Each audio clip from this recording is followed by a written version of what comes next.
Hello and welcome to NCTV episode 63, which is all about shin splints and what you can do to help them.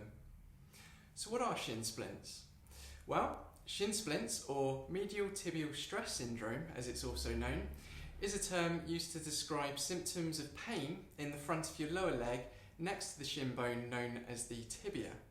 Why does it happen? Usually it occurs when too much stress is put on the tibia or when the muscle next to the tibia is overworked.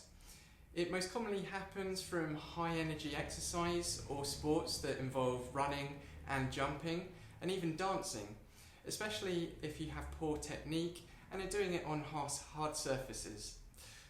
People also tend to experience it most at the beginning of exercise, particularly if you're starting it after being inactive for some time, and also when suddenly increasing the intensity or duration of a workout.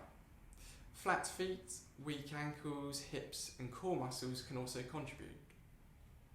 Thankfully, shin splints only usually last a few weeks and can often be treated effectively or prevented with an exercise program. People do heal at different rates though, and depending on what's actually caused them, they can sometimes last between 3 to 6 months. Aside from taking paracetamol or ibuprofen to ease the pain, here are some things that you can do in your own time to help. 1. Rest to aid the healing process. 2. Putting an ice pack on, wrapped in a tea towel over the area for about 10 minutes, 3 or 4 times a day. 3. Switch to a more gentle exercise such as yoga or swimming while it's healing. 4. Warm up before exercise and stretch afterwards. 5. Make sure your trainers or shoes support your feet properly, and maybe even look into orthotics if you do have flat feet.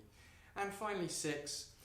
Keeping yourself at a healthy body weight can reduce the stress put through your legs to prevent them.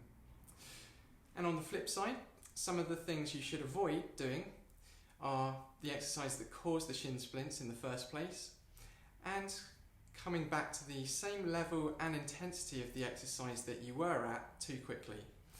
Build it back up slowly, ideally after 2 weeks of being pain-free, and cross-train by alternating, say, jogging with a low-impact activity such as swimming or cycling.